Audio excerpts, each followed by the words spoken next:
जैसा बोला जा रहा है वैसा ही, अगर उस बात के विषय में आपको ठीक से समझ नहीं आया तो फिर उसी का मनन कीजिए। उपस्थित हो तो पूछ लीजिए, अपने मन से कल्पना करके बात में मिलावट मत कीजिए कि इसका तात्पर्य ऐसा हो सकता है, हम ऐसे कर लेते हैं। तात्पर्य नहीं, जैसा कहा जा रहा है वैसा चलोगी तो तात्पर्य का साक्षात्कार हो जाएगा, कल्पना नहीं करनी पड़ेगी। वो आपको साक्षात अनुभव में आएगा कि इस वाणी का तात्पर्य क्या था, क्या है, क्या रहेगा, इसका अनुभव हो जाएगा। इसलिए महत्व बुद्धि, जैसा सुना वैसा ही मनन किया, मिलावट नहीं, और जैसा मनन किया वैसा ही आचरण में उतार लिया, अपनी धारणा बना ली, बात बन जाएगी। जिस हम सुख और शांति की खोज में जन्म जन्म से भटक रहे हैं उसकी पूर्णता हो जाएगी। हमें पूर्ण शांति, परम शांति जिसे कहते हैं, जहां अशांति का लेश नहीं है, परम सुख, चरम सुख, इससे बढ़कर कोई सुख नहीं, जहां लेश मात्र दुख नहीं है, ऐसे महाआनंद में हमारी स्थिति हो जाएगी। अपने लोगों का स्वभाव है अल्प सुख में तृप्ति का अनुभव करके वहां रुक जाना, ये स्वभाव है। अल्प सुख में तृप्ति का अनुभव करके वहां रुक जाना, ये स्वभाव उत्तम उपासक का नहीं होता। वो भूमा सुख का लक्ष्य बनाए हुए है, इसलिए अल्प सुखों का त्याग करता हुआ वो आगे बढ़ता जाता है।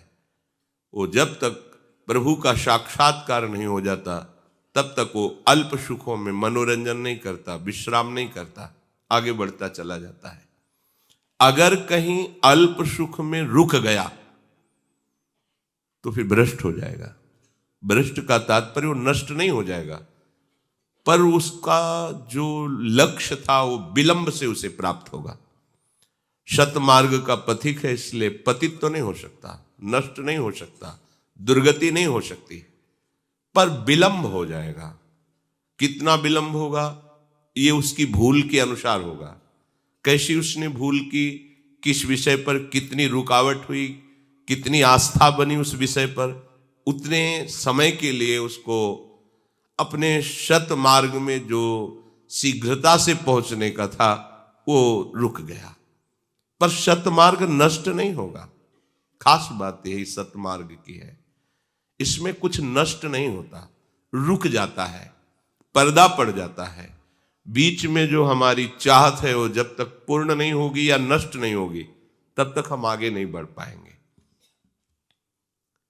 जब भगवान ने कहा कि जिसका मन पूरा वश में नहीं किया हुआ है अधकचरा है, वो योग को प्राप्त नहीं होता। यदि वही उपासक दृढ़ता पूर्वक प्रयत्न करे तो मन को वश में कर लेगा, और मन को वश में किए हुए वो योगारूढ़ कहा जाता है, परमानंद की अनुभूति का अधिकारी हो जाता है जिसने मन को वश में कर लिया। तो अर्जुन जी ने प्रश्न किया कि जैसे वायु को रोकना कठिन है ऐसे मन को रोकना प्रभु मुझे कठिन लगता है। ये मन बड़ा परमथन स्वभाव वाला है, ये बहुत बलवान है और ये बहुत जिद्दी है, बड़ा कठिन है इसको रोक पाना, बड़ा चंचल है, अस्थिर स्वभाव वाला है। प्रभु ने कहा कि ठीक बात तुम्हारी है, ऐसा ही है, यह है, चंचल है, अस्थिर स्वभाव का है, इसका स्वभाव ही है विषयों में जाना। पर यदि हम अभ्यास करें भक्ति का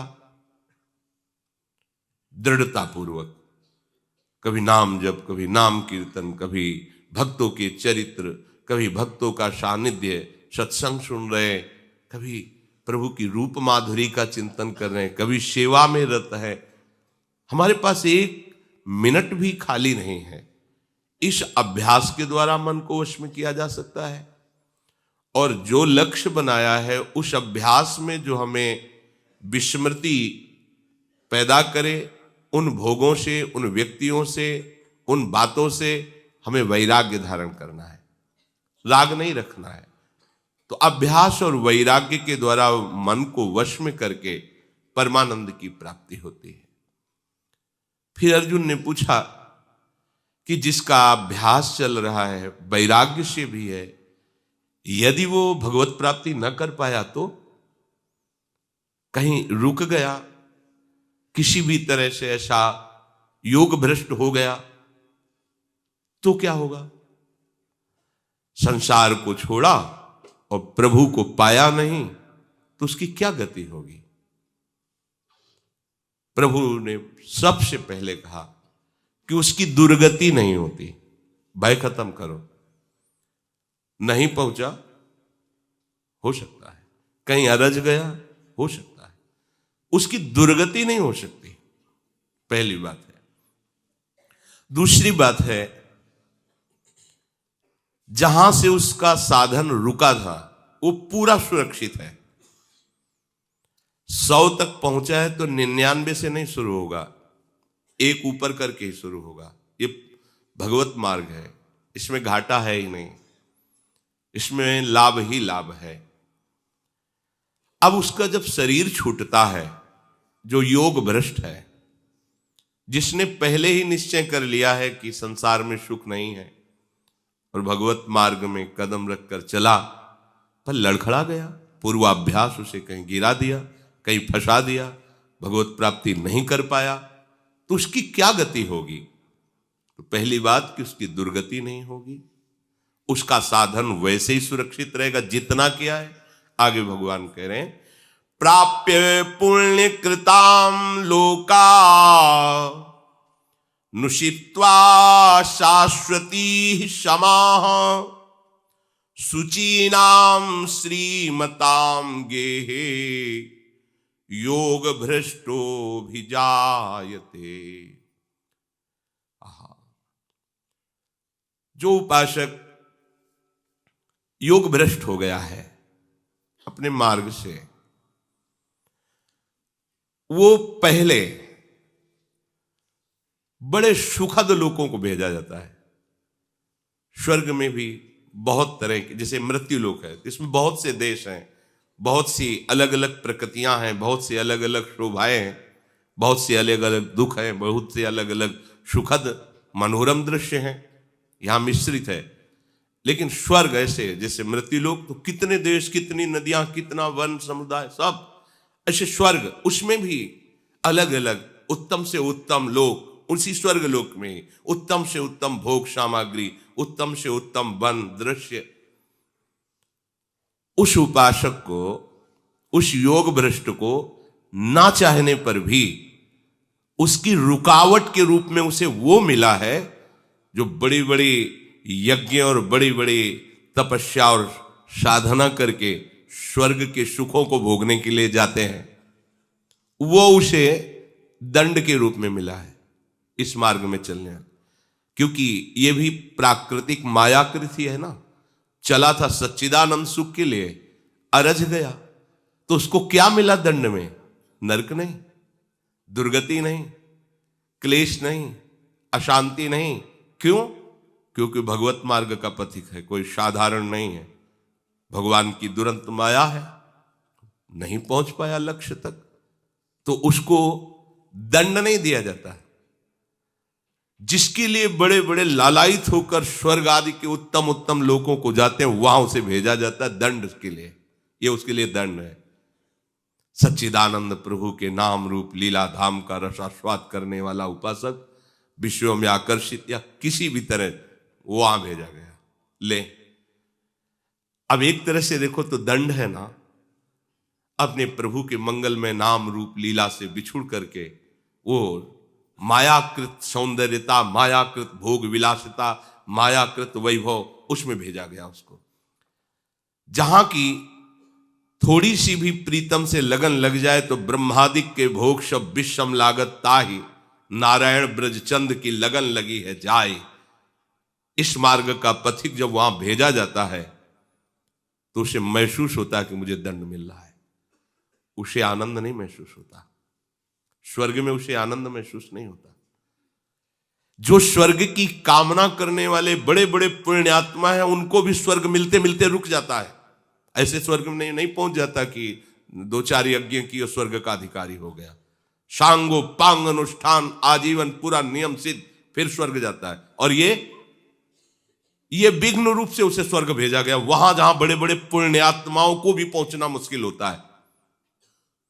भेजा तो अपने तपोबल से विश्वामित्र जी ने त्रिशंकु को, वापस कर दिया गया। खोपड़ी के बल आज भी हिलगे हुए हैं पृथ्वी और अंतरिक्ष के मध्य में। स्वर्ग कोई साधारण नहीं है प्रकृति रा। भक्त के लिए तो तिनके से भी छोटा है। उसको जहां सच्चिदानंद प्रभु की नाम रसधारा, रूप रसधारा, लीला रसधारा का अवगाहन करने वाला, और वो पहुंच गया प्राकृतिक सुख भोगों के आकर्षण स्वर्ग में, ये उसको दंड दिया गया। पर दंड भी कितना सुखद और महिमाशाली है।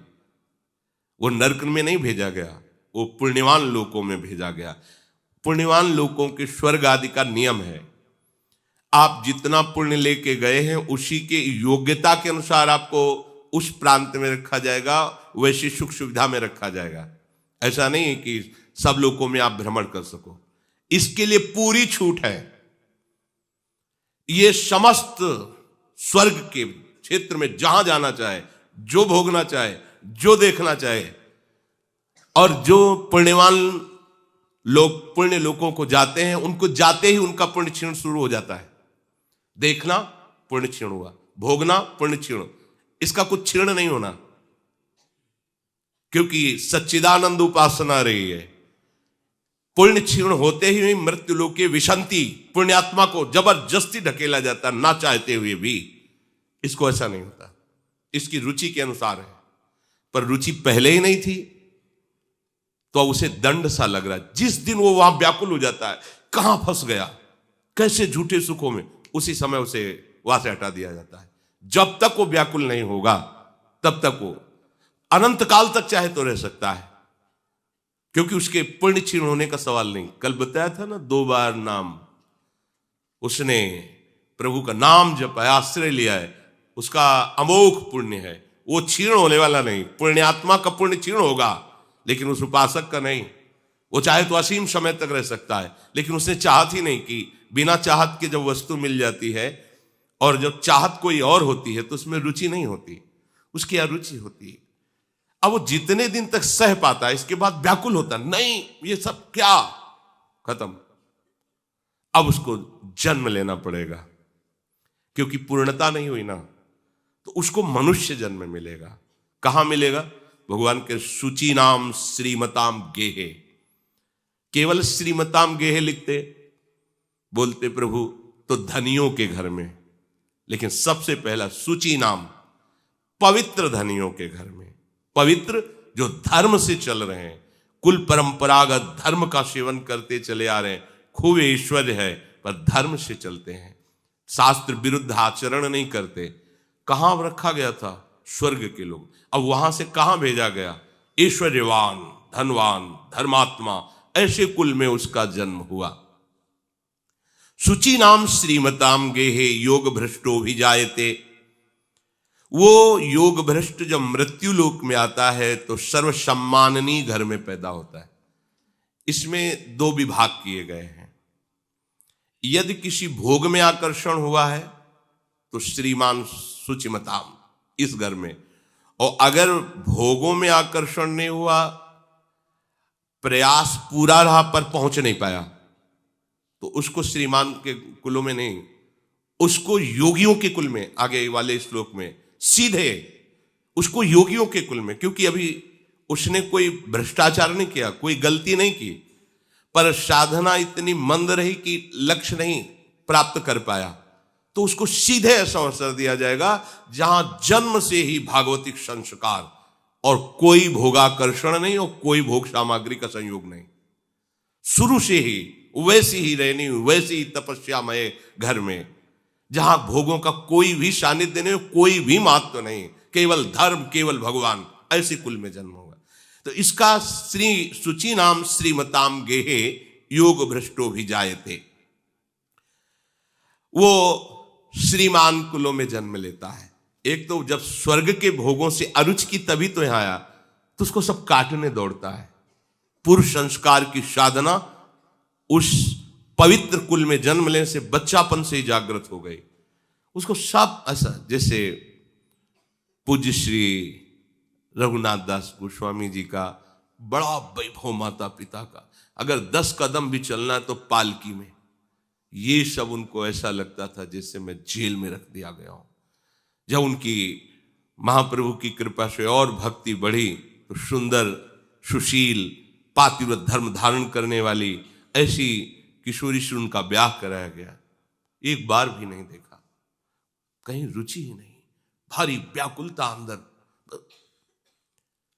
भगवत मार्ग का पथिक किसी, इसमें दो रघुनाथ दास जी, एक रघुनाथ दास जी का जो पत्नी से फिर दूसरे का ब्याह कराया जाए, फिर जगन्नाथपुरी से लौट, ये महान वैराग्यवान श्री राधा कुंड में, ये दो रघुनाथ दास जी के चरित्र अलग अलग आते हैं। उनका भी यही ऐसा, वो छोड़कर जगन्नाथ जी गए। सब भक्तों के चरित्र में देखा जाता है कि सब वैभव होते हुए भी उनका कहीं राग नहीं होता, कहीं राग नहीं होता। अवसर मिले बस भागूं अपने प्रभु की प्राप्ति के लिए। सुचि नाम श्रीमताम गेहे, सब वो सुख है जिसके लिए संसारिक मरता है। लेकिन वो उनको, ये क्या हुआ, ये पूर्व की साधन सामग्री जागृत हो रही है। भोग बुद्धि उनके अंदर आ नहीं सकती। अब देखो क्या हुआ, जो साधन जमा था उसका ब्याज बना, बीच में साधन नहीं हुआ। स्वर्ग गए, वहां साधन नहीं हो सकता कि आप वहां कीर्तन कर सको, नाम जप करो, भगवत कथा सुनो, भगवत ध्यान, ये नहीं हो पाएगा। श्रीमान के घर में, पवित्र धनियों घर में जन्म लिया, तो जहां से साधना छूटी थी, रुकी थी, वहां से अब सीधे उन्नति। जिन्हों आकर्षण में उसकी साधना छूटी थी, साधन का वो ब्याज बना कि आकर्षण नष्ट हो गया, अभी कोई साधन नहीं हुआ और उसकी उससे ऊंची भूमिका हो गई। जैसे जड़ भरत जी जन्मे तो ऊंची भूमिका में ही तो जन्मे, ब्रह्मबोध संपन्न महापुरुष के रूप में, उन्हें कोई साधना थोड़ी करनी पड़ी। अब वो वहां अरुचि पूर्वक जितने दिन रह पाएगा, अरुचि पूर्वक, ना माता पिता से, ना भोग संपत्ति से, ना सुख सुविधा, सब उसे काटने दौड़ती हैं। और जहां अवसर मिलेगा तो पूर्व साधन उसको जागृत करके भगा देगा। अब वो एकांत में जो त्रुटि हुई थी दोबारा कभी उसकी कोई गुंजाइश नहीं, उसको प्रयास नहीं करना पड़ेगा। वो साधन सामग्री भस्म कर दिया उस आसक्ति को। अब वो निरासक्त होकर इसी जन्म में भगवत साक्षात्कार करके मुक्त हो गया। दूसरा, अथवा योगिनामेव कुले भवति धीमताम एतद्धि दुर्लभतरम लोके जन्म यदि दृशम। पहला तो बताया सुचि नाम श्रीमताम गेहे योग भ्रष्टो भी जायते, और अथवा शब्द लगा के, एक तो ये हुए जो विषय आकर्षण हो गया था, तो इतना भारी विषय, देखो मालिक का शरणागत है, तो देख क्या विषय चाहता है, ए देख सारे स्वर्ग के सुख तेरे पास, सारे विश्व के सुख तेरे पास, क्या अब क्या करे। जिनके लिए आकर्षित हुआ उन्हीं को भस्म कर दिया साधन ने। अब अरुचि हो गई, कुछ ना स्वर्ग अच्छा लगा, ना श्रीमताम गेह अच्छा लगा, आगे बढ़ गया। ये प्रभु के भजन का प्रभाव देखो। दूसरा, अथवा वो जो योग भ्रष्ट, उसे ज्ञानवान भक्तिवान योगी कुल में जन्म होता है, पूर्ण साधन संपत्ति से संपन्न, श्रीमताम नहीं, साधन भागवतिक साधन संपन्न। ये इस प्रकार का जन्म निसंदेह बहुत ही दुर्लभ है। भगवान कह रहे हैं ऐसा जन्म निसंदेह बहुत ही दुर्लभ है। साधन करते समय कोई न कोई वासना पूर्व संस्कार के अनुसार आती है। अगर आप जितनी वासना का आदर करेंगे उतने उपासना बाधित होती रहेगी। जब हम लक्ष्य में चले हैं तो जरूर हमें विजय मिलेगी, पर हम किसी वासना का आदर न करें। अगर वासना का आदर करेंगे तो फिर समय बड़ा बर्बाद करेगी वो वासना। देखो विभीषण जी को कभी प्रभु से प्रगट में भी दूर नहीं होना पड़ता। अगर उन्होंने चलते समय वासना न रख ली होती कि आज तू लंकाधिपति बन करके मुझे लात मारा है ठीक बात कहने पर, इसी सिंहासन पर एक दिन मैं भगवान के बल पर बैठूंगा, तेरा नाश कराऊंगा, ऐसा ही हुआ। जाते ही भगवान ने लंकाधिपति लंकेश कह के संबोधन किया और समुद्र से मंगा के।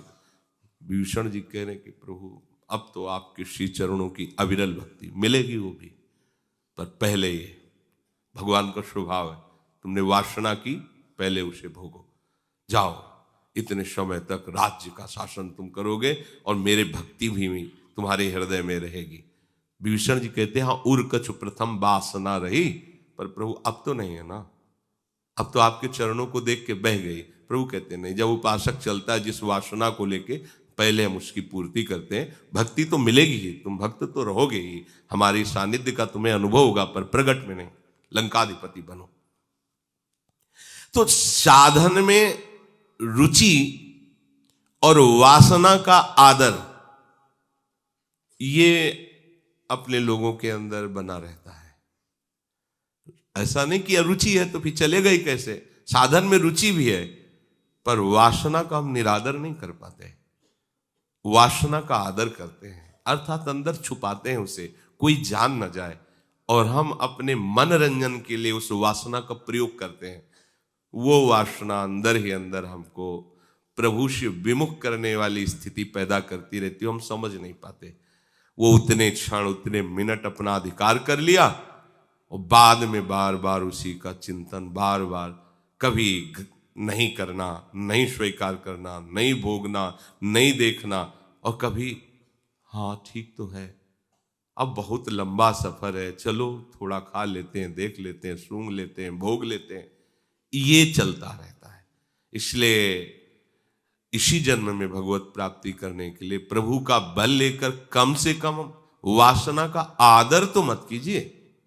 समझिए, हम ये नहीं कह रहे कि आप निर्वासनिक हो जाइए, अभ्यास भगवत कृपा से होगा निर्वासनिक, पर आदर तो मत कीजिए। अगर गंदी वस्तु है तो उसे गंदी तो मानिए, जो बुरा करने वाली वृत्ति है उसे बुरा करने वाली तो मानिए। कम से कम आप उसको बुराई नहीं मान रहे, आप उसे सुखपूर्वक स्वीकार कर, ये बड़ी बात। कम से कम गलत को गलत तो मानिए। आप नहीं छोड़ पा रहे हैं, ये आपकी कमी है, पर गलत को गलत तो मान रहे हैं। पर समस्या ये कि हम गलत को गलत नहीं मान रहे, हम उसको एक सुख बुद्धि से, गुण बुद्धि से, अपना हित मान करके कि थोड़ा तो सुख मिलता है ना, उसको हम छुपा के रखते हैं, आदर देते हैं। यही आगे चलकर हमारी भगवत प्राप्ति में बाधा पहुंचा देती है। भोगों में वासना सर्वथा नहीं जब तक मिटती तो उसे विचलित या योग भ्रष्ट ही कहा जाता है। ध्यान दीजिए, फिर वो उन्हीं वासनाओं के कारण स्वर्ग जाएगा। बहुतायत, जिस एक वासना में तुम फिसलोगे तो बहुतायत समुद्र है, वो मायाधीश है, ले भोग, कितना भोगेगा, क्या क्या भोगेगा। वर्षों भोग करके वहां से फिर अरुचि पैदा हुई, श्रीमान के कुलों में जन्म लेता है। और दूसरा, भीतर वासना है पर अनादर करता है। ध्यान दीजिए, ये दूसरे का है। पहले का तो वासना है पर वो अनादर नहीं कर पाया, दूसरा वासना है पर अनादर करता है, प्रतिपल असंतुष्ट है। ये कैसे कैसे दूर हो, कैसे दूर हो, साधन में लगा है और उसका विरोध है, आदर नहीं है। अब समय उसके पास ज्यादा था नहीं जीवन का, और लड़कर विजय प्राप्त नहीं कर पाया और शरीर छूट गया। समझी, वो कोई साधारण नहीं है। पहला भी साधारण नहीं है, उसकी देख लो क्या गति है। लेकिन दूसरा, तभी भगवान ने कहा निसंदेह है ये बहुत दुर्लभ जन्म होगा, बहुत दुर्लभ। उसका उद्देश्य परमात्मा प्राप्ति था, तीव्रता से साधन पर लगा, वासना रही पर उसका अनादर किया, पर वो जीत नहीं पाया, निर्वासनिक नहीं हो पाया। बात इतनी केवल। अब उसका जब शरीर छूटेगा तो उसको स्वर्ग आदि में नहीं जाना पड़ेगा, जैसे हो उसको श्रीमान कुलों में जन्म नहीं होगा, उसका सीधे उन कुलों में जन्म होगा जो भगवत प्राप्ति के साधन में गृहस्थ होते हुए लगे हुए हैं और सुख सुविधाएं नहीं है। सीधे वो योग भ्रष्ट का तात्पर्य मिल नहीं पाया, बस इतनी बात है। अगला उसको जो मिला पूरी की पूरी सामग्री भगवत प्राप्ति की, बस जहां उसके अंदर चेतना जागृत होगी, जैसे एकदम बालक है तो बालवत उसकी भागवतिक चेष्टाएं होंगी, बालवत भी। और जब उसकी चेष्टा जागृत होगी तो सीधे साधन संपत्ति जागृत हो गई जहां से थी, क्योंकि इतना छोटा है और इतना ज्ञान इसको है, इतना शांत रहता है, इतना भजन में लगता है, क्योंकि पूर्व सामग्री जागृत हो गई। अच्छा, वहां कोई भोग सामग्री नहीं है जिससे उसका कहीं भी कोई विघ्न पड़ सके, ऐसे घरों में जन्म होता है। माता पिता भाई बंधु सब धर्मात्मा, सब धर्म से चलने वाले। अब जहां उसके अंदर भावना उसकी पूर्व साधना की जागृत हुई, बस व्याकुलता पैदा हो गई। अब कैसे भगवान मिले, कैसे भगवान मिले।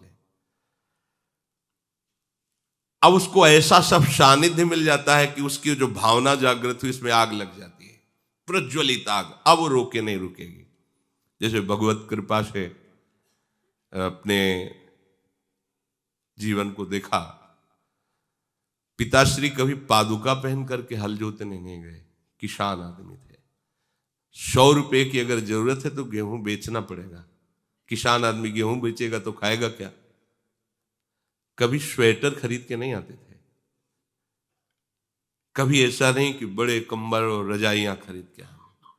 बस भोजन, 1 साल में एक बार वस्त्र बन गए, स्कूल वही वस्त्र पहन करके जाना है, वही वस्त्र रिश्ते नातेदारी में जाना है। अर्थ का अभाव, नगद अर्थ का अभाव, भोजन की व्यवस्था, नंगे पैर हल जोतना। गीता जी, गुरु जी की पादुका और भगवान के कुछ विग्रह झोली में टंगे हैं। 10 बजे तक हल जोते, फिर नहाए और गीता पढ़े, शंख बजाए। प्रसाद आया तो एक बार खड़े होके देखते थे, कोई साधु महात्मा तो नहीं दिखाई देता। ऐसे पवित्र आचरण, कभी कोई व्यसन, कभी किसी की कोई बेईमानी का सवाल नहीं होता। और एक ऐसे मार्किन डाले, एक मार्किन पहने, दूर से परम पवित्र जीवन। और विशेष कृपा, कोई हफ्ता ऐसा नहीं होता था जिसमें संत महात्मा ना आए। 2 तखत पड़े ही रहते थे दंडी सन्यासियों का, एक तरह से वास ही समझो। वो घर पुता हुआ और सामने बड़े बड़े अक्षरों में, अब लिखा है कि नहीं पता नहीं, श्री कृष्ण गोविंद हरे मुरारे, हे नाथ नारायण वासुदेव, ऐसे घर में सामने बड़ा बड़ा लिखा संत महात्मा। हम लोग छोटे थे, जब कोई सन्यासी आते पूरा परिवार हाथ जोड़कर, माता जी पिताजी सब ऐसे हाथ जोड़कर खड़े हो जाते। आए सब प्रणाम, फिर उनके चरण प्रक्षालन करना, चरणामृत लेना, ऐसा भाव। अब वो शाम के जब बैठते तो भगवत चर्चा करते। संतों का स्वभाव होता है, 10-20 लोग और अगल बगल के आ गए, चर्चा। हमारे मोहल्ले में जिसमें ये शरीर जन्मा, उसमें कहीं प्याज की बात नहीं, प्याज की और तो जाने दो। उस कुएं में कोई, हाँ, ऐसा पवित्र एकदम है। जो ही हमारे अंदर चेतना जागृत हुई तो वह एक बात प्रश्न उठा, सबसे हमें पूरा याद है, सबसे ज्यादा प्यार माँ के चरणों में होता है बालक का। तो लगा कि अम्मा मर गई तो कैसे जिएंगे, फिर अमुक मर गए तो कैसे जिएंगे, तो हमारा है कौन? फिर हम बचपन की या स्मृति है कौन हमारा, कौन हमारा? ये तो सब मरेंगे, फिर हमारा कौन है? संत जन जब शाम के कुछ बोलते थे तो उसके पहले कीर्तन कराते थे, श्री राम जय जय राम, श्री राम जय जय। पकड़ में आ गई बात। बस शाम के एकांत बैठते, श्री राम जय जय राम, श्री राम। और जब पढ़ने लायक हुई तो इतनी चालीसा, हनुमान चालीसा, शिव चालीसा, दुर्गा चालीसा, ढेर चालीसा लेकर देवी जी के मंदिर में जाना, सुबह नहा धो के सुनाना, टीका लगा कर स्कूल जाना। तो मजाक भी होता था, मास्टर भी मजाक कर रहे हैं, पंडित आया तिलक लगा के ऐसे। बस 8 पढ़ते पढ़ते तो भागवत कई बार हो चुकी थी, शाम के रोज सुनाना होता, पिताजी माताजी से सब बैठ के सुनते। ये निश्चय हो गया कि जीवन का सार केवल भजन है। साइंस साइड में 9 में जो पास हुए 9, हम बस हो गया, भागो भागो, अंदर से बस भागो, बस यही, कहाँ जाना है क्या कुछ समझ में, बस यही, भागो भागो यहां से भागो। माता जी से कहा कि अम्मा गांव में गए, हम कहा अम्मा हमारा मन कहता है हम भाग करके भगवान की प्राप्ति करें। तो भगवान की प्राप्ति भजन करो, भजन करने से तो भागने से भगवान की प्राप्ति होती है। हम कहा केवल हम आपको बताते हैं, हम बाबा जी बनना चाहते हैं, हम भागना चाहते हैं। है कौन बच्चों की कौन बात मानता है? बस हमारी बात हो गई कि उनसे बात। सुबह 3 बजे ऐसी व्याकुलता कि हम तुम्हें कैसे बताएं, बस यही प्राण समर्पित करने के लिए व्याकुल थे। किसको कहां कुछ पता नहीं, कैसे जीना है कैसे चलना है कुछ पता नहीं, कोई साथी नहीं, एक एक कदम पर मन हमें धोखा दे रहा था। जे भी निकले तो पहला भय, कहां रहोगे, कैसे रहोगे, कैसे जीवन चले। हर प्रश्न का अंदर से उत्तर आता, अरे नहीं भगवान चलाएंगे, भगवान चलाएंगे। 15 किलोमीटर चलने के बाद थक गए, एक शंकर जी का मंदिर, वहीं से नींव पड़ गई। बस ये हमारी सामर्थ्य नहीं थी, हमें किसी ने उपदेश नहीं किया था कि तुम भागो और बाबा जी बनो। तो हमें लगता है भगवत कृपा से ये पूर्व सामग्री जमा थी, वो एकदम उठा के ऐसे चला दी।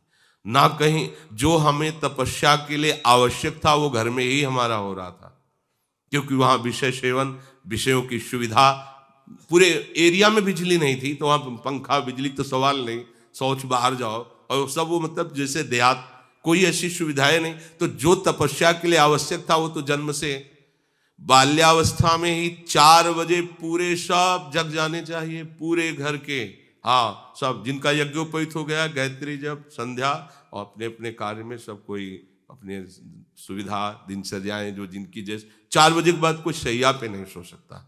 भागवतिक संयोग।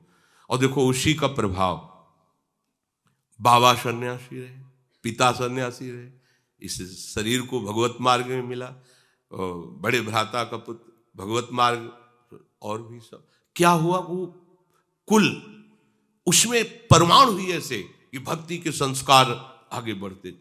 भगवान कह रहे हैं कि अगर वो मार्ग में चला और लक्ष्य तक नहीं पहुंच पाया, वासना का अनादर किया, तो उसको ऐसी जगह जन्म दिया जाता है जहां जन्म से संस्कार भक्ति के, भगवत प्राप्ति के, वो फिर किसी के समझाने की उसमें जरूरत नहीं होती। उसका जन्म साक्षात उन भगवत भक्तों के कुल में होता है जिसे शास्त्र प्रमाणित करते हैं, जिनका जो धर्म है उस धर्म के अनुसार, अपने कुल मर्यादा के अनुसार, एतद् दुर्लभ तरम लोके जन्म यदि दृशम, इस प्रकार का योगियों के कुल में जन्म होना इस लोक में बहुत दुर्लभ होता है।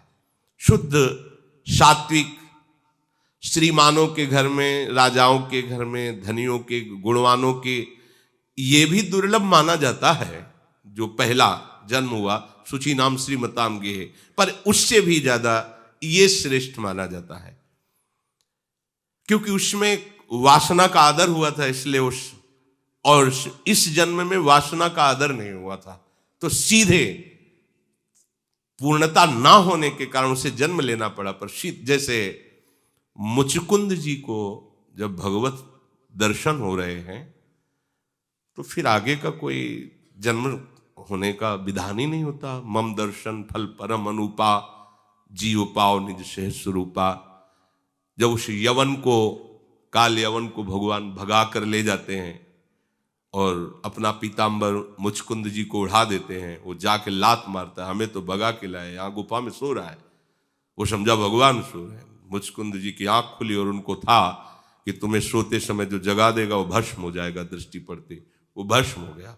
जी भस्म हुआ से भगवान सामने आ गए, भगवान को देखा तो स्तुति की। भगवान ने उनसे कहा कि मैंने अपनी तरफ से तुम्हें दर्शन दिए, पर तुम्हें हमारी प्राप्ति के लिए अगला जन्म तुम्हें होगा। अब उनका कहां जन्म हुआ? नरसिंह मेहता के रूप में। वही मुचकुंद जी नरसिंह मेहता के, और जन्म से ही महाभागवत।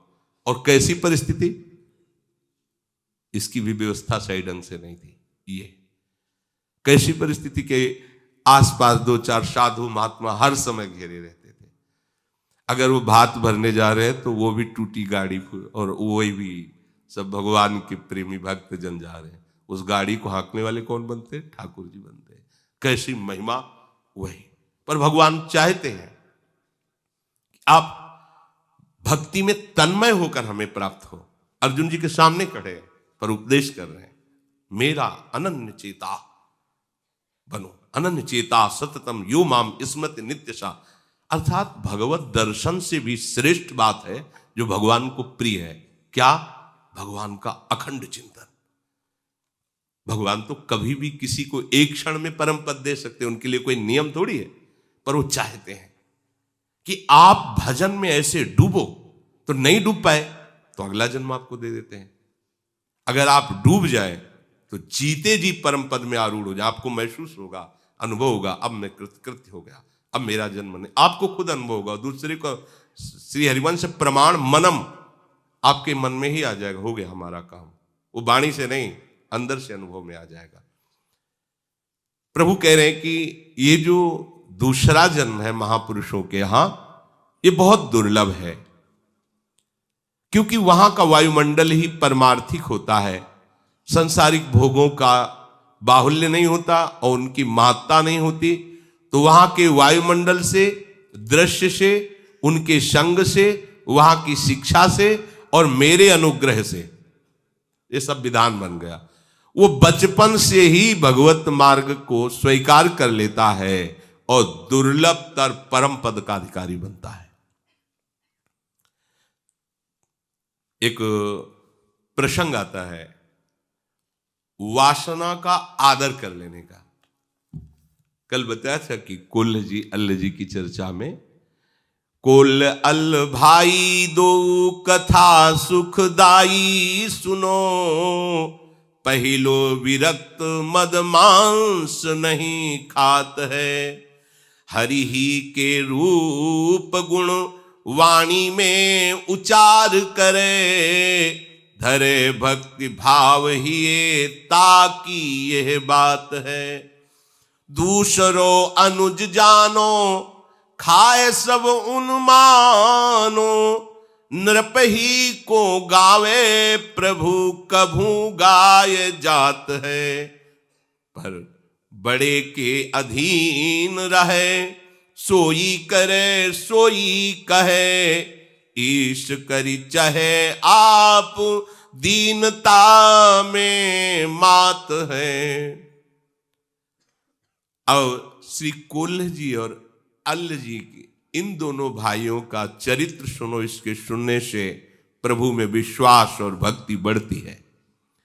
इन दोनों में बड़े भाई श्री कोल्ह जी थे, जो संसार के विषयों से बिल्कुल परम वैराग्यवान, तामसी पदार्थ तो छूते भी नहीं थे, खाने पीने की तो बात जाने दो, हर समय भगवत नाम, भगवत रूप गुण, बस इन्हीं का गान करते, इन्हीं के ध्यान में रहते थे। और इनके जो दूसरे भाई थे छोटे अल्ह जी, वो सब कुछ खाते पीते थे, राजसी भोग भोगते थे, और राजा के साथ, राजकुमार के साथ ही बैठते उठते और राजाओं के ही गुण गाते, रजोगुणी रूप की महिमा गाते। वो बड़ी सुंदर थी, वो बड़ा सुंदर था, ऐसा वैसा। कभी वो भगवान का गुणगान करने में रुचि नहीं रख रहे थे।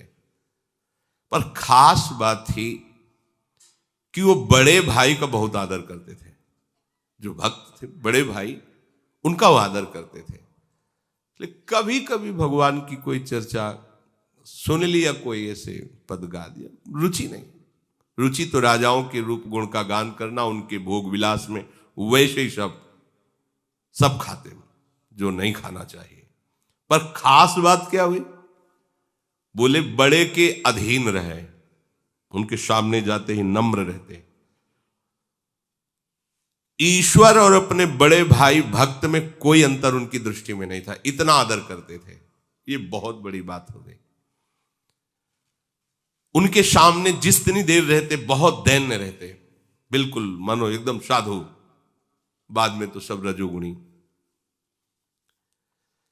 बड़ा भाई देख करके अंदर से बड़ा दुखी होता कि सामने तो बहुत दैन्यता करता है, पीछे ये सब मनमानी आचरण करता है, क्या करें। इसको ले चलें एक बार भगवान के सामने, इसको ले चलें, शायद इसकी बुद्धि बदले। तो बड़े आए कही चलो, द्वारिका निहारे सही, मिथ्या जग भोगया में आयु ही बिहात है। भाई हमारी एक बात मान लो तुम, चलो द्वारिकाधीश के दर्शन करने चलते हैं। ये जो तुम राजकुमार के साथ रहकर सब भोग विलास करते हो, बिल्कुल बेकार तुम्हारा जीवन जा रहा है। मेरी बात मान लो। तो आज्ञा के अधीन चलो, आए पुरलीन भये, नए चोज मंदिर में सुनो कान बात है। कोल्ह ने सुनाए सब जे जे नाना छंद गाए, पाछे अल दोई चारि कहे सकुचात हैं। भर्यो ही हुकारो प्रभु, कही माला गरे डारो, ल्याए पहिरावे कहो मेरो बड़ो भ्रात है।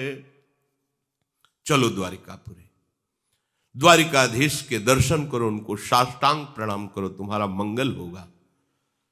क्योंकि श्री कृष्ण को एक बार साष्टांग प्रणाम करने वाले का जो सौभाग्य उदय होता है, वो बड़े बड़े यज्ञों के करने वाले का भी नहीं होता।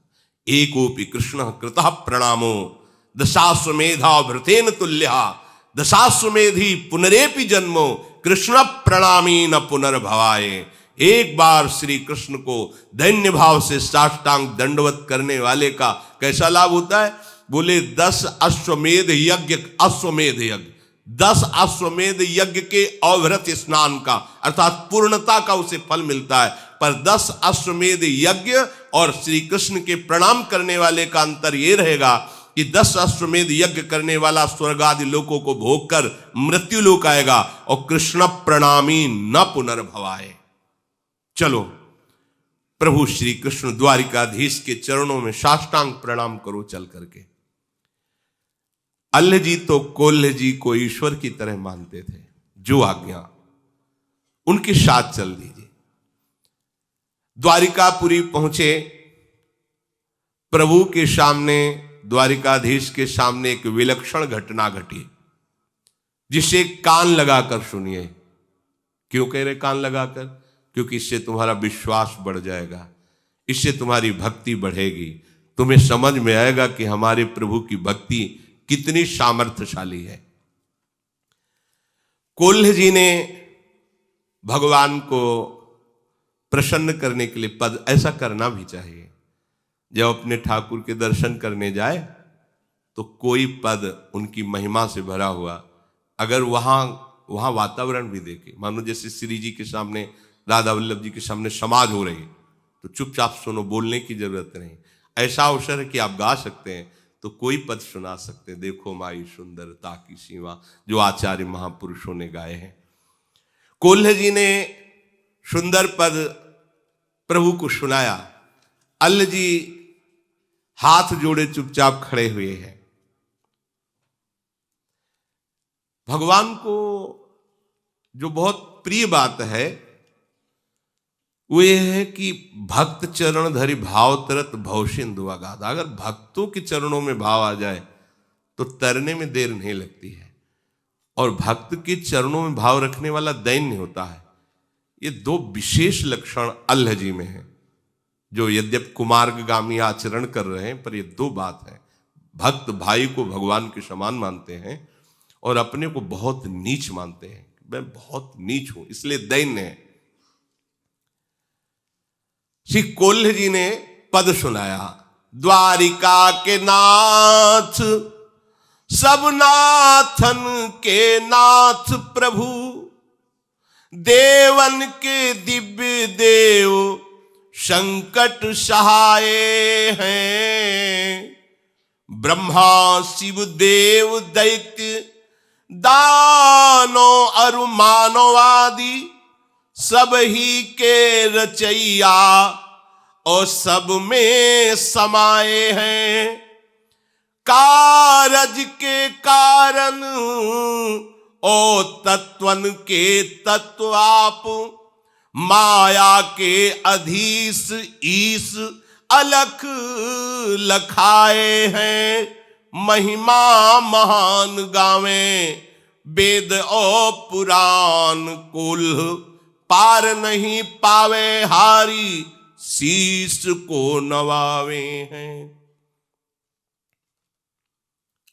द्वारिकाधीश को पद सुनाने के बाद कहा, भाई तो भी तो बहुत बढ़िया गायक है, राजाओं की सभा में गाता है, देख सुना द्वारिकाधीश को। वो सुख चाहते हम कैसे सुनाए, हमारे अंदर तो भक्ति ही नहीं है, जिससे प्रभु प्रसन्न होते हैं वो बात ही हमने नहीं, हम जब कह रहे हैं तो सुनाओ ना। तो उन्होंने प्रभु की ब्रज लीला संबंधी पद सुनाए। बड़ा सुंदर उनका स्वर था, क्योंकि राजाओं की सभा में तो सब रजोगुणी काम था। द्वारिकाधीश के सामने बड़े भ्राता भक्त की आज्ञा हुई तो गाय, गलीन में गोकुल की गासी गासी गोपीन को, गोरस ओ गोरस को दान ले सिहायो है। सगरियल बेलीन को नवल नबेलीन को, गाय के गवायो अरु नाच के नचायो है। अबुलाल आन मान प्राण की हरन हारी, बांसुरी बजाए घर बार भूलवायो है।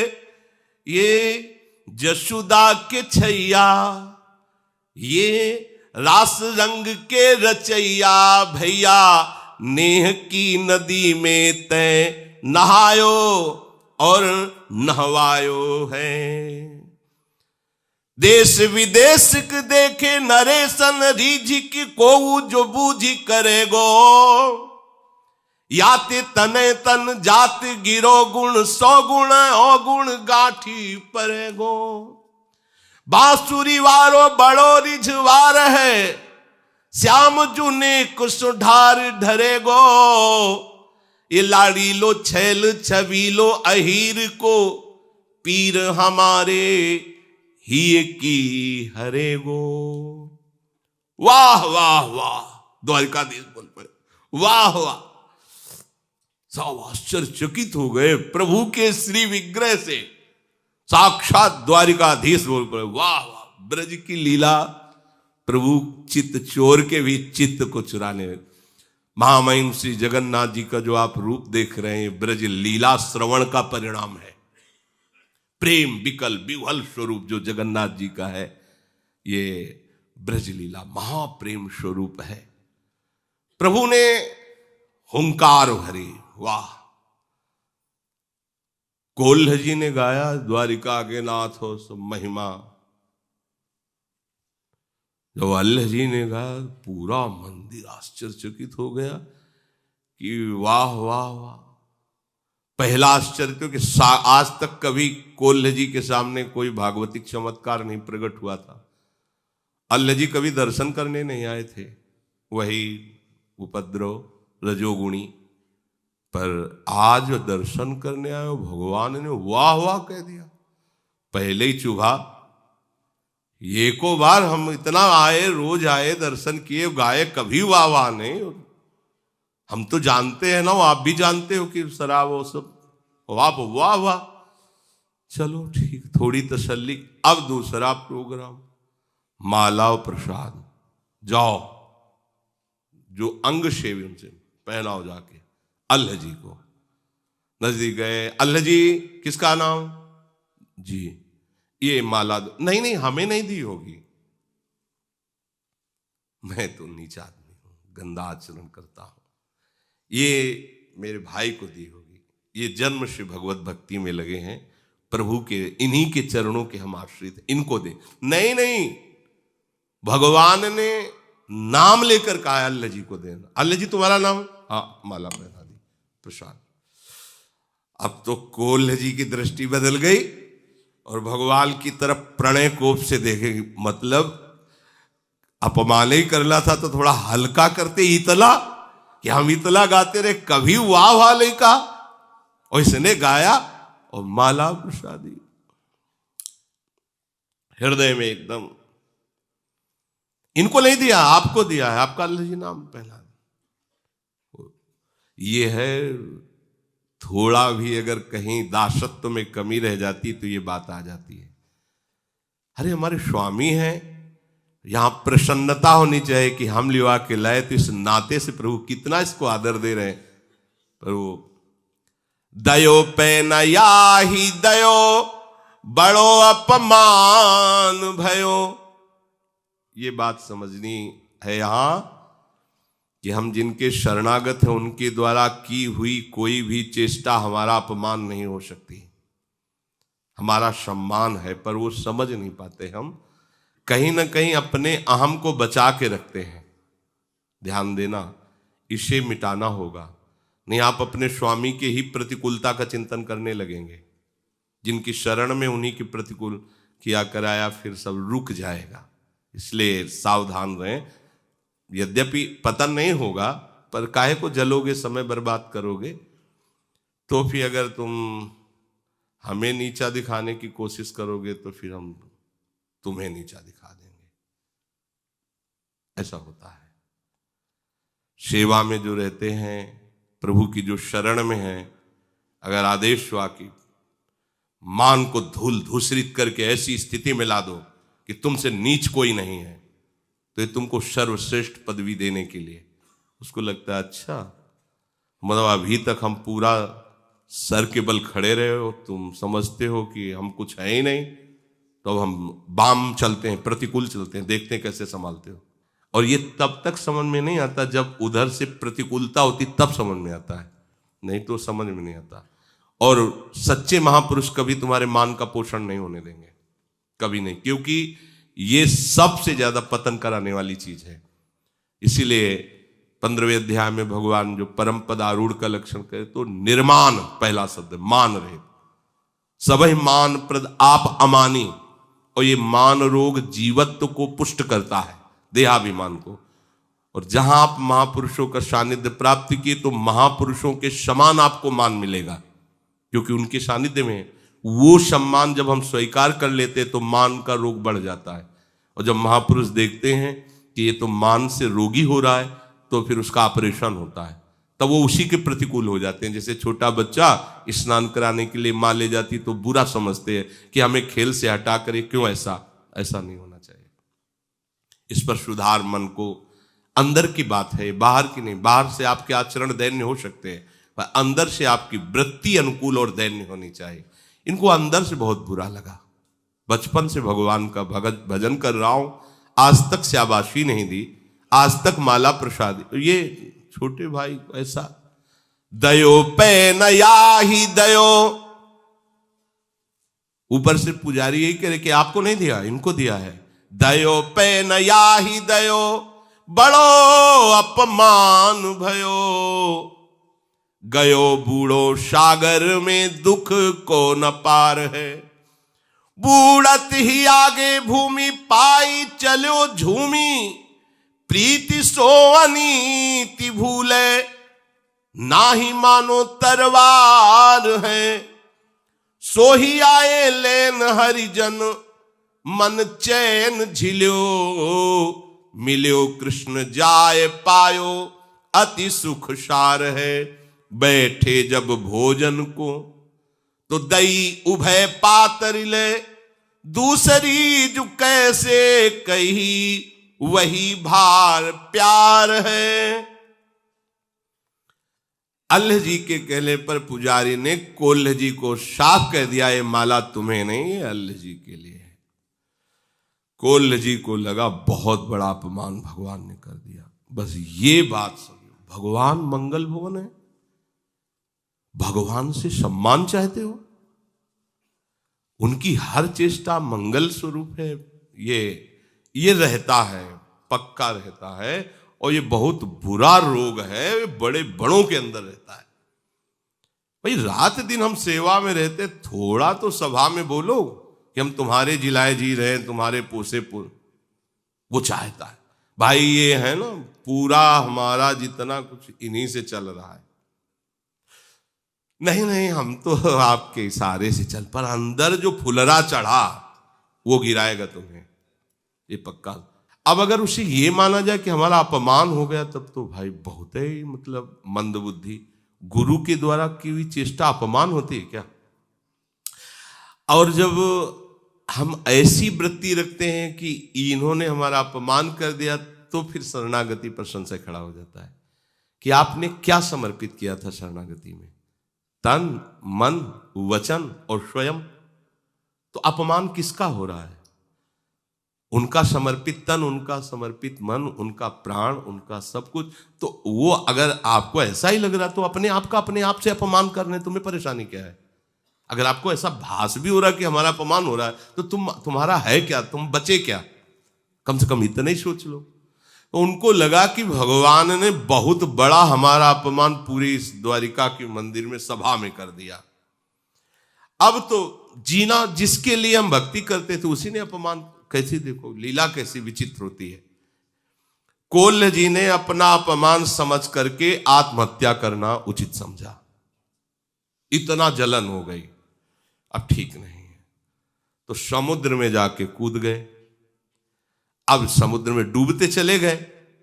जब नीचे गए तो दिव्य भूमि, जल का प्रभाव खत्म, सुंदर ऑक्सीजन, सुंदर वायु, ऐसे द्वारिकापुरी में पहुंच गए।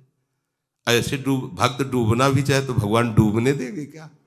द्वारिकापुरी पहुंच, दिव्य द्वारिका का दर्शन, परमानंद की अनुभूति हुई। पर अंदर ही अंदर जल रहे हैं कि है तो वही द्वारिकाधीश जो माला उसको दी थी, हमें नहीं दी। अंदर जलन है, भूल नहीं पा रहे थे। जैसे तलवार का घाव हो तो कर सकता रहता, तो प्रभु के प्रति थोड़ा गुस्सा कि छोटी ही माला हमें भिजवा देते ये माला वाली बड़ी चक्कर है। जैसे समाज में जाए ना, जिस अपने समाजें होती तो निमंत्रण में, जैसे समाज में गए, 50 लोग बैठे हैं, तो उसमें क्या होता है, लिफाफा, माला और चद्दर। जरूरत नहीं ना लिफाफा की, ना चद्दर की, ना माला की, बगल में सबको पहना दिया गया। मान, ये तभी परिचय में आता है मान। देखो, मान चाहने के लिए हम अपने को बहुत नीचा दिखा सकते हैं। मैं दुष्ट हूं, अधम हूं, नीच हूं, पामर हूं, जूता के पास बैठ जाएंगे जाके, बात समझना। लेकिन उसमें भी मान की चाहत होती है। बात तब होगी जब जबरदस्ती तुम्हें कोई वहां बैठते हैं, और फिर आप अपने को अधिकारी मानकर कि हाँ यही मेरा अधिकार है, तो समझ में। अपने को कह रहे हैं हम नीच, और जब दूसरा कहेगा नीच है, पाखंडी, तब कैसा लगा? हाँ, तो ये बड़ा सूक्ष्म विषय है। अब वो घाव की तरह उनको अंदर आनंद तो आ रहा है दिव्य द्वारिकापुरी के दर्शन में। आगे भगवान के पार्षदों ने आइए प्रभु आपको बुला, और आनंद हो। भगवान के पार्षदों ने अगवानी की और आनंद मिला, बड़ा सुख मिल रहा है, बड़ी शांति, बड़ी दिव्यता का अनुभव हो रहा है। भूल गए जो अपने भाई के सम्मान की ईर्ष्या जगी थी, शांत सी होगी। अखिल लोक चूड़ामणि भगवान द्वारिकाधीश के साक्षात दर्शन कर रहे हैं, परमानंद की बाढ़ आ गई। कोल्हे जी से कहा हो, पार्षदों से, सबसे पहले हमारा इन्हें उच्छिष्ट पवाओ, बैठो। बैठा ले गए, 2 पत्तल लगाओ। तो उन्होंने सोचा कोई और भागवत आया होगा पास, 2 पत्तल। तब तक तो उनको कुछ नहीं, फिर पूछा कि जब उनका परोस गया प्रसाद, तो दूसरा पत्तल भी परोस गया। तो प्रभु इसमें कौन? बोले अल्लाह जी के लिए। मैं फिर और मतलब यहां भी अभी हमने पाया ले, उसके लिए पत्तल लगवा दिया। वो फिर अंदर जो है पूरी जलन। तुम्हारे छोटे भाई अल्लाह जी के लिए है, और वो तुमको भी तो बहुत प्यारा है। अब अंदर ऐसे मसोस के रह गए कि मतलब बात क्या है, इतना प्रभु इतना उसको प्यार करते। यहां भी आज सबे विश्व भयो दुख गयो, सोई हुयो नयो, दयो पर बोधवा की बात सुन लीजिए। एकदम चेहरा बदल गया प्रभु की तरफ, फिर वही प्रणय कोप से देखे, प्रभु नाराज मत हो, तुम जानते नहीं हो, तुम अभी के भगत हो।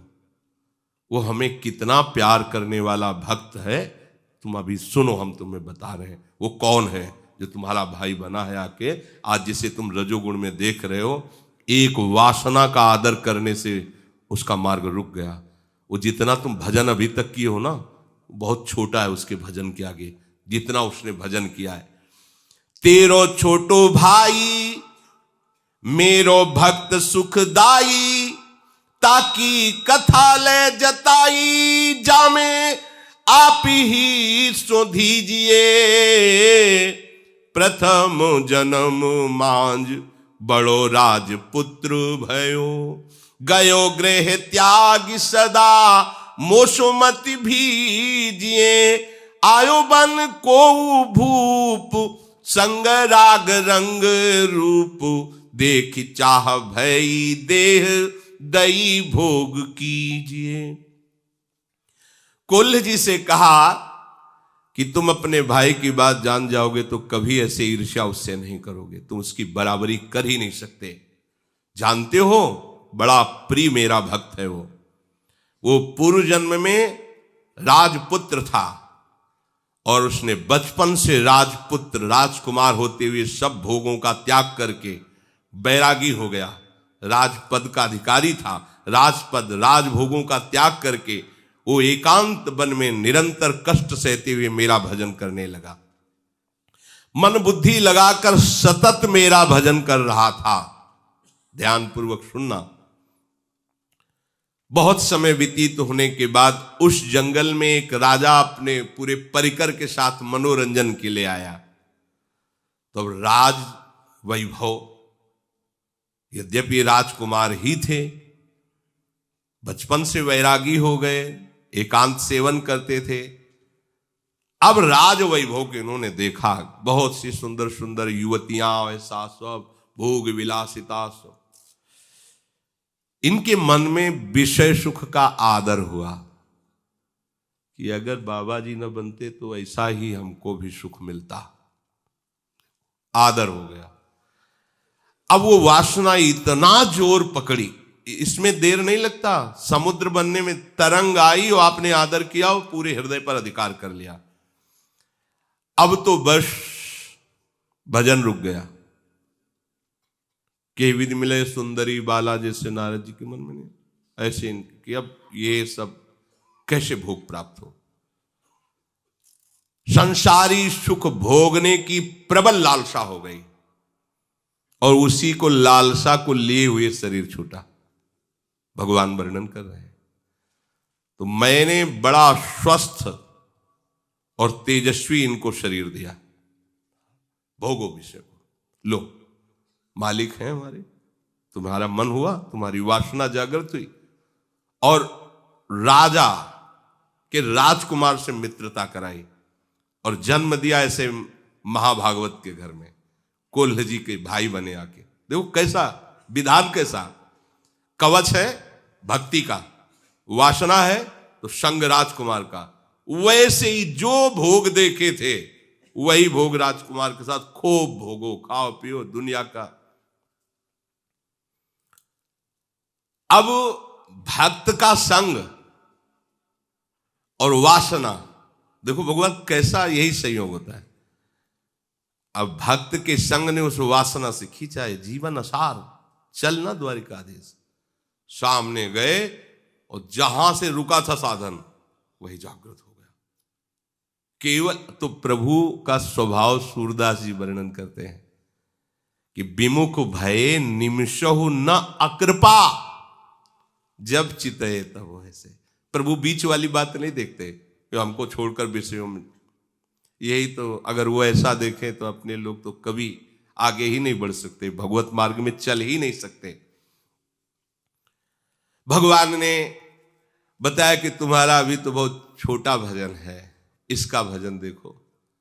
पर एक वासना का आदर करने के कारण उसकी ये गति हुई कि उसको ऐसा संयोग मिला।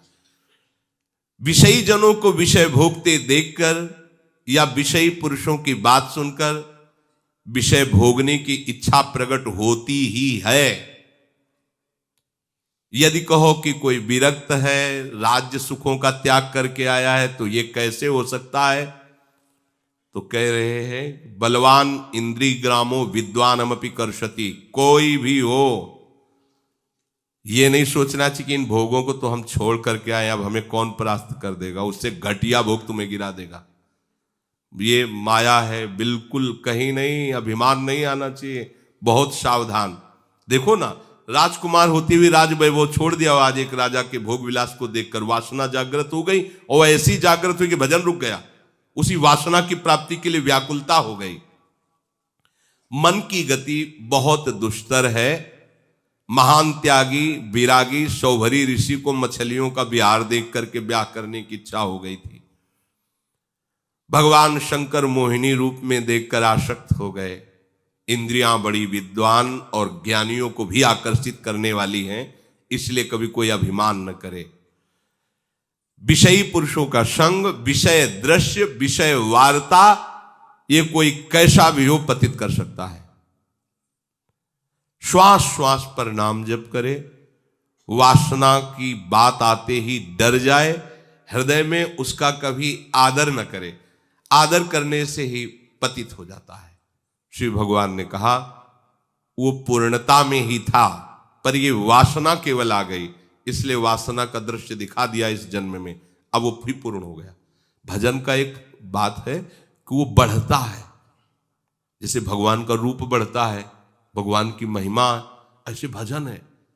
वो वासना तो मिली ही, और जो भजन स्टॉक में था वो बढ़ा और सीधे भगवत प्राप्त बना दिया। अभी अभी पद गाया, सीधे भागवतिक संपर्क और तन्मयता, एक भी विषय चिंतन नहीं है उनके हृदय में। जो भोगा उसकी कोई भी पुनरावृत्ति संस्कार नहीं, ये खास बात होती है। अगर भक्त की कहीं वासना पूर्व की और भगवान उसका, तो उसमें संस्कार नहीं बनेगा। जैसे भोगियों का संस्कार होता है कि भोगा पुनः संस्कार, पुनः उसकी तृष्णा वासना, ये नहीं होगा। उसको घृणा पैदा हो जाएगी अंदर से, संस्कार रहित हृदय होगा, क्योंकि वो प्रभु की तरफ से चल रहा है, डॉक्टरी चल रही, वो ऐसा नहीं। ये बहुत कृपा का मारा। आप तभी तो कहते आंख मूंद के दौड़ो गिरोगे नहीं, आंख मूंद के दौड़े। अब तुम्हें चिंता नहीं करनी, ऐसे चिंतामणि चरणों का आश्रय ले लिया है, अब चिंता, बोले चिंता नहीं करनी तो फिर आज से फिर पिटाई होगी, विषय नहीं पाओगे। बार बार हम ये कह रहे, इसलिए इस मार्ग में चलने के लिए करें, इधर नहीं। इधर तो चिंता ही चिंता है, तुम निश्चिंत हो ही नहीं पाओगे। निश्चिंत होने का ये मार्ग है। और भगवान ने कहा देखो, तुम इस जन्म में भक्ति कर रहे हो, पर कैसी तुम्हारी भक्ति रंग लाई है कि तुम्हारे ही आश्रित, तुम्हारे ही भाई का आदर होने पर तुम्हारे अंदर कितनी जलन है। तुम प्राण त्यागने के लिए और वो तुम्हें अब भी कितना प्यार कर रहा है। तेरे ही वियोग अन्न जल सब त्यागी दियो, जियो नहीं जात वापे बेग सुधि लीजिए। जिस दिन तुम समुद्र में कूदे, उसी समय उस समुद्र में कूदना चाहते थे, लोगों ने पकड़ लिया, आज भी उन्होंने अन्न जल नहीं पाया, प्राण त्यागने के लिए तैयार है आपके लिए। और आप कितनी ईर्ष्या से युक्त है। आप सोचिए आप किस कोटि के भक्त हैं। ये प्रसाद लो और जाओ, प्रसाद हाथ पे प्रसाद दीनो, आए घर चीन लीनो, सुपनो सो गयो बीती, प्रीतिवासो कीजिए, द्वारिका को संग सुनी, आवती ही आगे चलो, मिलो भूमि पर दृग भरी वह दीजिए, कही सब बात श्याम धाम तजु ताही छिन, करो बनवास दो अतिमति भीजिए। तुम्हारे वियोग में तुम्हारे छोटे भाई ने अन्न जल त्याग दिया है, तुम्हारे वियोग में वो प्राण त्याग देगा अगर तुम नहीं पहुंचे। शीघ्र जाओ, भगवान जी ने वो प्रसाद दिए, जाओ उनको देना। और प्रभु की वो शंख चक्र के छाप लेकर के आए। अब वो जो अपमानजनित दुख था क्षण में नष्ट हो गया, क्योंकि अज्ञान के कारण था।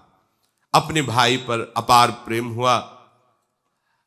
अल्लाह जी ने जब सुना कि कोल्ह जी को द्वारिकाधीश के दर्शन हुए, तो भूमि पर लेटकर उनको प्रणाम करके उनका स्वागत किया। दोनों भाई आंखों में आंसू भरकर मिले, भगवत प्रसाद पाया, और वहीं से आजीवन के लिए दोनों वनवासी होकर भगवत प्राप्त हुए। देखो, वासना का आदर करने से इतना विघ्न पड़ा पर नाश नहीं हुआ, पतन नहीं हुआ। फिर वही बैरागी बने और भजन की पूर्ति हो। तो आप ही जो भजन कर रहे हैं ना, एक एक मिनट प्रभु देख रहे हैं, द्वारिकाधीश पूरा देख रहे हैं ना, आगे की पीछे की सब। हमें ये नहीं सोचना कि हमें कोई देख नहीं रहा, अच्छाई या बुराई भी। बहुत भजन कर रहा हूं, कोई शाबाश तो कहने वाला नहीं, जिसके लिए भजन करे वो शाबाश दे रहा है, वो देख रहा है। कोई देख नहीं रहा, मनमानी कर लेते हैं। नहीं, जिससे मिलना चाहते हो, जिसका भजन करे वो देख रहा है, तुम मनमानी कर रहे हो, इसलिए सावधान रहो। श्री भगवान कहते हैं मेरे भक्त का कभी नाश नहीं होता, मेरा भजन अविनाशी है। हाँ, थोड़ी रुकावट आ जाएगी यदि आप प्रमाद करोगे, तो क्या आपको भगवत प्राप्ति तो होनी ही है। श्री राधा वल्लभ लाल।